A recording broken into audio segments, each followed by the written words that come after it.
four friends, Tom, Mia, Alex, and Jess, had always been curious about the legend of the Ghost Forest, a place no one dared enter after dark.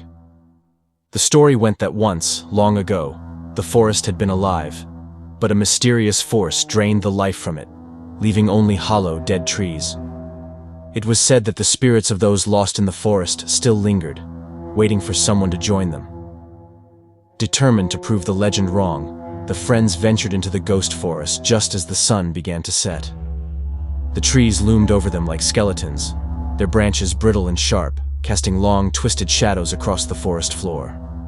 The air felt heavier the deeper they went, and the silence was almost unbearable. "Doesn't feel right," Jess muttered, glancing around nervously. Tom smirked. "It's just a bunch of dead trees. We'll be fine." Suddenly, a chill swept through the group, though there was no wind.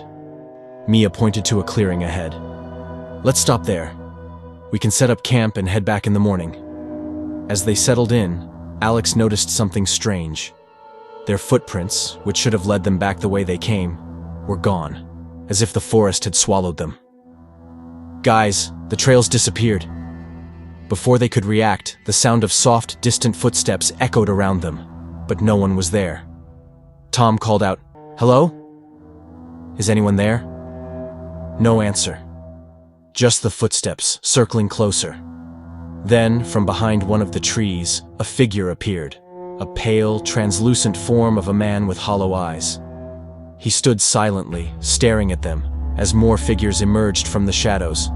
They were surrounded by ghostly apparitions, all staring, their eyes full of sorrow. Mia's voice trembled. "We need to leave. Now."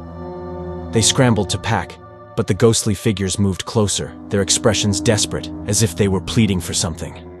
Alex tried to move, but his feet felt rooted to the ground, like the forest itself was holding him. "I can't move," he stammered, panic rising in his voice. The others grabbed him, pulling with all their strength, and just as his legs freed, the ground beneath them cracked open. A black, swirling mist began to rise, wrapping around the ghostly figures.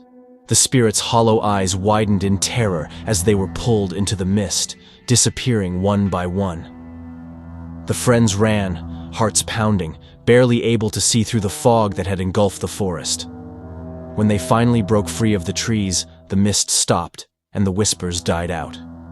Breathing hard, they turned back toward the ghost forest, but it stood silent, as though nothing had happened.